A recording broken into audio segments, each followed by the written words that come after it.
നമസ്കാരം. നമ്മൾ ലോകത്തുള്ള എല്ലാ മലയാളികളും ഏക പ്രതീക്ഷയും കാത്തിരിക്കുന്ന ദൃശ്യം മെയ് 21 സ്ക്രീനിൽ തെളിയാണ്. അതിന് ഞങ്ങളുടെ എല്ലാവരുടെയും ഹൃദയം നിറഞ്ഞ ആശംസകൾ ആദ്യം അർപ്പിച്ചു എന്ന് നമ്മൾ തുടങ്ങാം. ലാലേട്ട, ദൃശ്യം ഈ പറഞ്ഞതുപോലെ 21 ഫസ്റ്റും സെക്കൻഡും കണ്ട് 13 വർഷം മുമ്പ് ഒരു 4 വയസ്സുകാരൻ ആ ബുദ്ധിയോടുകൂടി, എനിക്കതിലൊരു വയസ്സുണ്ട്, 4 ക്ലാസ്സുകാരന്റെ ബുദ്ധി, 4 വയസ്സ് എനിക്കല്ല, 4 ക്ലാസ്സുകാരന്റെ ബുദ്ധി, ആ ബുദ്ധി വളർന്ന് ഇപ്പോൾ 26 നിൽക്കുമ്പോൾ എവിടെ എത്തിയിരിക്കുകയാണോ ബുദ്ധി?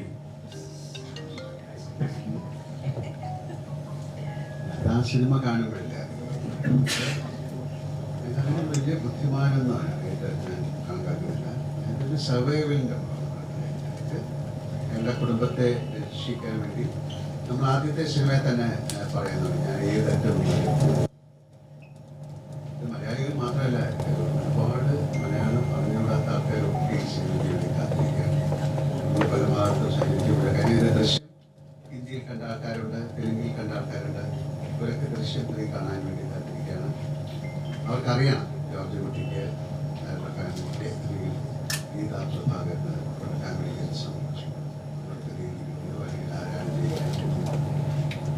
4 ക്ലാസ്സുകാരുടെ ബുദ്ധി എന്ന് പറയുന്നത് അതിലും 1ലും 2ലും നിങ്ങൾ കണ്ടു. 3-ലായാലും എങ്ങനെയാണെന്നുള്ളത് ഇപ്പോൾ പറയാൻ പറ്റുമോ?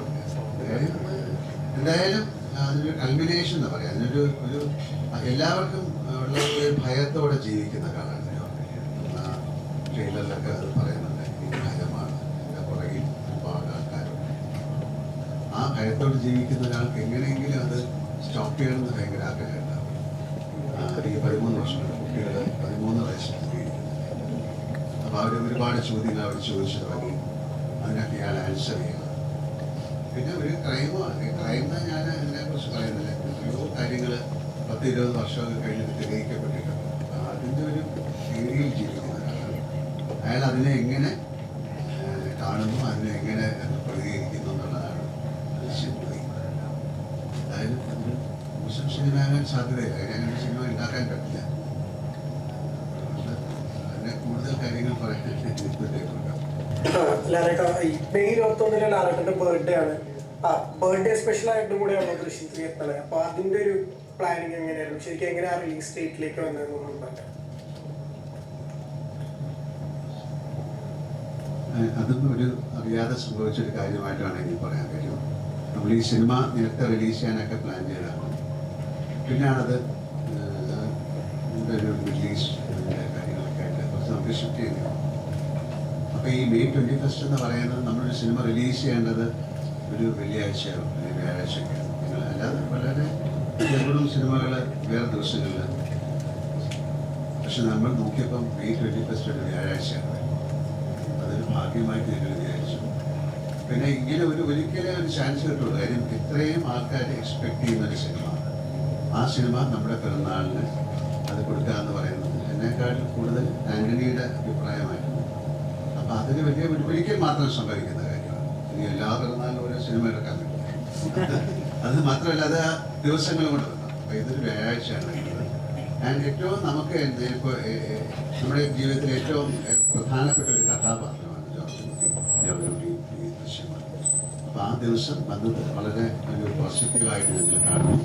അതൊരു പിറന്നാൾ സമ്മാനമായിട്ട് ആൾക്കാർക്ക് കൊടുക്കാൻ ഉള്ള ധൈര്യം ഞങ്ങൾക്കുണ്ടായി. കാര്യം ഒരു മോശം സിനിമയൊന്നും ആയിരിക്കില്ല. കാര്യം ഈ പ്രേക്ഷകരായ ഇതിൽ ഒന്നും കള്ളത്തരങ്ങളൊന്നുമില്ല. കാര്യം ആ ജോർജ് കുട്ടിക്കും ഫാമിലിക്കും നടന്ന എല്ലാവർക്കും അറിയാം.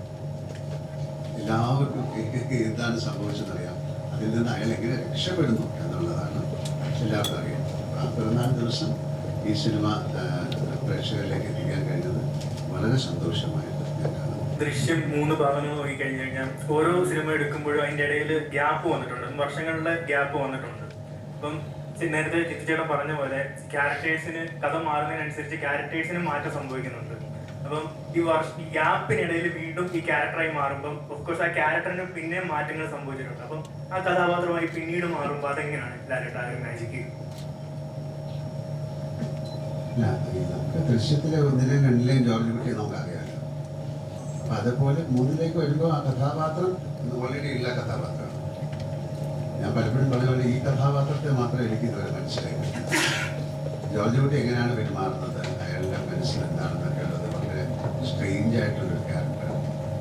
പലപ്പോഴും നമ്മൾ പല സിനിമകൾ ചെയ്യുമ്പോൾ ചില കഥാപാത്രത്തെ നമ്മൾ കൊള്ളാൻ സാധിക്കും. പക്ഷെ ഇതുവരെ എനിക്ക് മനസ്സിലാകാത്ത, എനിക്ക് പിന്നെ തരാത്ത ഒരാളാണ് ജോർജ് കുട്ടി. കാര്യം അയാൾക്ക് ഭയം എന്ന് പറഞ്ഞപ്പോൾ എനിക്ക് സങ്കടം വന്നു. കാര്യം ജോർജ് കുട്ടി അങ്ങനത്തെ ഒരാളല്ല. അപ്പോഴാണ് ഞാൻ ആലോചിക്കുന്നത്, ഈ നേരത്തെ പറഞ്ഞ പോലെ അയാൾക്ക് ഒരു ഒരു ഒരു ഗിൽറ്റ് എന്ന് പറയുന്ന ഒരു നരകം പോലെയാണ് സഹിക്കാൻ.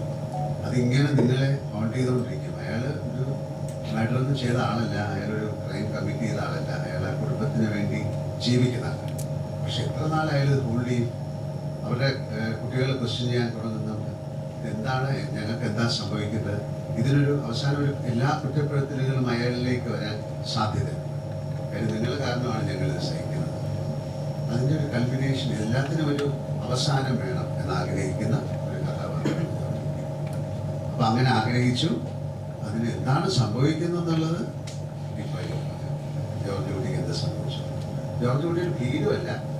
കാര്യം അയാൾക്ക് ഓൾറെഡി അയാൾക്ക് അറിയാം എന്നാലും ഇത് എക്സ്പെക്ട് ചെയ്തൊരു ലൈക്ക് ഡെത്ത് പോലെ. മരണം നമുക്ക് സംഭവിക്കുന്നറിയാം, പക്ഷെ എന്ത് സംഭവിക്കും നമുക്കറിയില്ല.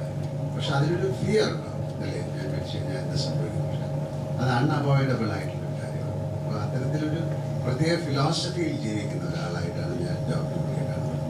അയാൾക്കറിയാം എനിക്ക് എന്തെങ്കിലും ഒരു ദിവസം ഇത് സംഭവിക്കും, പക്ഷെ എൻ്റെ കുടുംബത്തിനെ അതിൽ ഒന്നും സംഭവിക്കാതെ നോക്കേണ്ട കടമ എനിക്കുള്ളത് കൊണ്ട് I will take the brain എന്ന് പറയുന്ന ഒരു വലിയൊരു ഫിലോസഫിക്കൽ ഒരു ചിന്തയുള്ള ഒരാളായിട്ടാണ് ജോർജ് കുട്ടി. 4ാം ക്ലാസ്സുകാരൻ്റെ ബുദ്ധിയല്ല, ഇവോൾവ് ചെയ്യുന്നു. ആ ക്യാരക്ടർ ഈ 13 വർഷം കൊണ്ട് അയാൾ ഒരു ഇവോൾവ് ചെയ്തിട്ട് വേറൊരു ഒരു ഫിലോസഫിക്കൽ തലത്തിലേക്ക് എത്തുന്നു എന്നാണ് ഞാൻ മനസ്സിലാക്കിയിട്ടുള്ളത്. കൂടുതൽ ഈ കാര്യം ആണെങ്കിൽ ജിദ്ദുകൾ ആദ്യ ഷോ ഇതിന്റെ ആദ്യ ഷോ ആരാധന കൂടെ ഫസ്റ്റ് കാണാനുണ്ടാവോ, നാട്ടിലുണ്ടാവോ?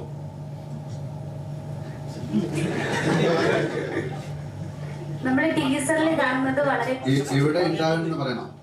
അല്ല, എനിക്ക് ആഗ്രഹമുണ്ട്. അന്ന് എൻ്റെ ബർത്ത്ഡേ ആണ്. അപ്പോൾ അതിന് അന്ന് ഇവിടെ വരാൻ സാധിക്കുമെങ്കിൽ ചിലപ്പോൾ കാണും. അങ്ങനെ പറയാൻ പറ്റും.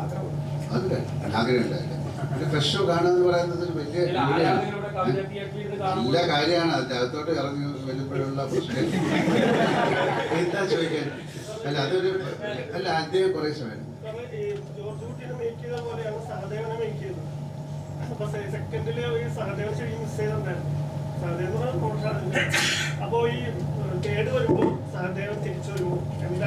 ഞാൻ പറഞ്ഞല്ലോ, അയാളൊരു കുറച്ചുകൂടെ ഇവോൾവ് ആയ ഒരു സോളായി മാറി, കുറച്ച് ഫിലോസഫിക്കലായി മാറി എന്നൊക്കെ ഞാൻ പറഞ്ഞു. അതിൻ്റെ അർത്ഥമുണ്ട്. അപ്പൊ അങ്ങനെ അത് ചിന്തിച്ച് മനസ്സിലാക്കിയാൽ ഒരു വ്യക്തി എന്ന് പറയുന്ന അയാള് ആ ഗീറ്റ് എന്ന് പറയുന്നൊരു ഹെല്ലാണ്. അതായത് എപ്പോഴും പിടിക്കപ്പെടാവുന്ന ഒരു ഭീകരണം നടക്കുന്ന ഒരാളാണ്. അയാൾക്ക് ഭയമുണ്ടാകും. അയാളുടെ ഏജ് ആകുകയാണ്, അയാളുടെ കുട്ടികൾ വളർന്നു, അവർക്കൊരു ലൈഫ് ഉണ്ടാകണം, ഭാര്യയുണ്ട്, ഒരുപാട് കാര്യങ്ങളുണ്ട്. അതുകൊണ്ട് അയാൾ എന്താ ചെയ്യുന്നത് എന്ന് 21-ാം തീയതി കാണും.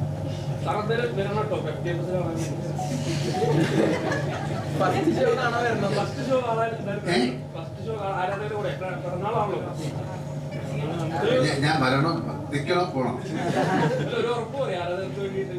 അപ്പൊ ഉറപ്പ് പറഞ്ഞ് ചെയ്യണ്ടേ? അപ്പൊ അത് അന്ന് എന്നിട്ട് അത് ചെയ്യാൻ പറ്റിയില്ലെങ്കിൽ ഭയങ്കര മോശമല്ലേ? വരും, വരാതിരിക്കാം. വന്നില്ലെങ്കിൽ വൈകുന്നേരം ഒന്ന് കേക്ക് കിട്ടിയാ രാവിലത്തെ ഷോയ്ക്ക് വന്നില്ലെങ്കിലും നിങ്ങൾ ചെയ്തോ? നിങ്ങൾ ഇയാളെ ഇതില് ഭയങ്കര പ്രധാനപ്പെട്ട ഒരു റോൾ അഭിനയിച്ചത്. ഏറ്റവും പുള്ളി സിനിമ കാണുമ്പോഴും അതെ ഭയങ്കര ഞാൻ കാരണമാണല്ലോ ഇത് സംഭവിച്ചത്.